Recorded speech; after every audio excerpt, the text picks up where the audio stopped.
Hello and welcome to this new episode of My Inner Child.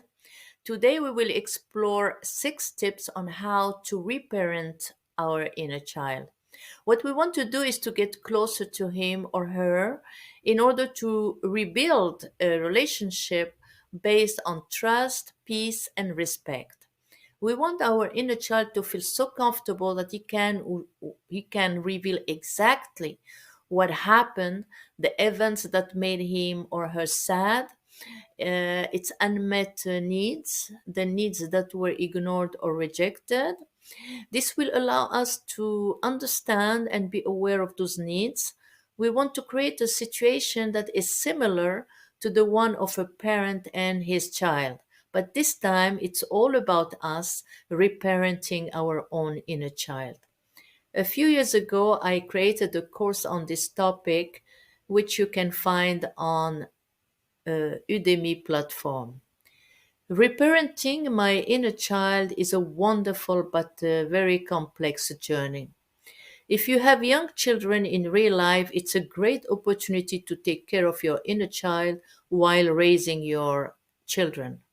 An opportunity not to be missed. I would even say it's a golden therapy. By understanding and meeting the needs of our inner child, we become more aware, loving, and tolerant parents towards our own children and towards all children in general. The first tip is self compassion. Self compassion is all about treating yourself with the same kindness and understanding that you would for a young child. Acknowledge your feelings and experience without judgment but with comfort and reassure during this will reassure us during difficult times because often we are hard on ourselves. We have a hard time forgiving ourselves. And by taking the time to listen, support, and forgive ourselves, we can create a safe and peaceful inner environment for our inner growth. The second tip is inner dialogue. Inner dialogue is all about our inner voice. You pay attention closely to your inner voice, the way you talk to yourself.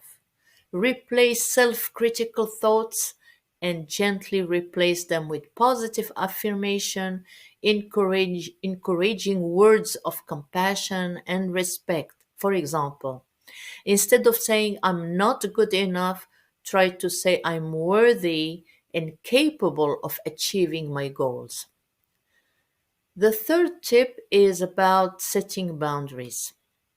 Setting healthy boundaries involves honoring your own needs and your limits to what you can tolerate and what you cannot tolerate. This could mean saying no to things that drain your energy down, that pull you down or cause you distress. In this tip, it's important to surround yourself with people who respect you and support you. By cultivating healthy relationships with people who support you and understand you as adults, you create a joyful space to meet the emotional needs of your inner child. It could be friends, family members, or even therapists. By creating strong bonds with these people, our inner child will feel it and he will feel it profoundly with joy. The fourth tip is self care. Self care is about engaging yourself in activities that make you feel good for your well being, such as exercise, meditation, spending time with your loved ones, sharing hobbies, or simply taking time for relaxation. Pay attention to what really brings you joy and make it a regular part of your routine. Now, the fifth tip is the heart of this episode. It's about the inner child work. The inner child work starts with visualizing yourself as a young child between 0 and 12 years old, and engage yourself once in a while in children activities that bring joy to your inner child. This could involve playing games, doing some creative expression through art, drawing, writing. You can also go through for dancing or watching cartoons, or simply allowing yourself to experience moment of fun and curiosity in the hobby of your choice. This will help your inner child to express its emotion. That's the important part, is to help your inner child to express its emotion freely, with no limit, needs to express. And it's so important, the emotions, because there were some positive emotion and negative emotion, and it's important to listen and validate our own emotions, no matter if they seem irrational or disturbing, if they seem positive or negative, it doesn't matter. The key here is to accept them. By accepting our emotion, we can better understand the needs of our inner child and fulfill them with peace and respect. The goal in this inner work is to learn how to listen to our inner child so he or she can reveal the experiences that impacted him, its trauma that blocked him, and its moment of distress and the moment of sadness. And he can tell us exactly what happened with no feelings of guilt, shame, or humiliation. Finally, the sixth tip is about to seek support. Sometimes it's difficult to do this work on your own. Consider reaching out to a therapist or a professional coach who can help you and guide you through the process of reparenting your inner child.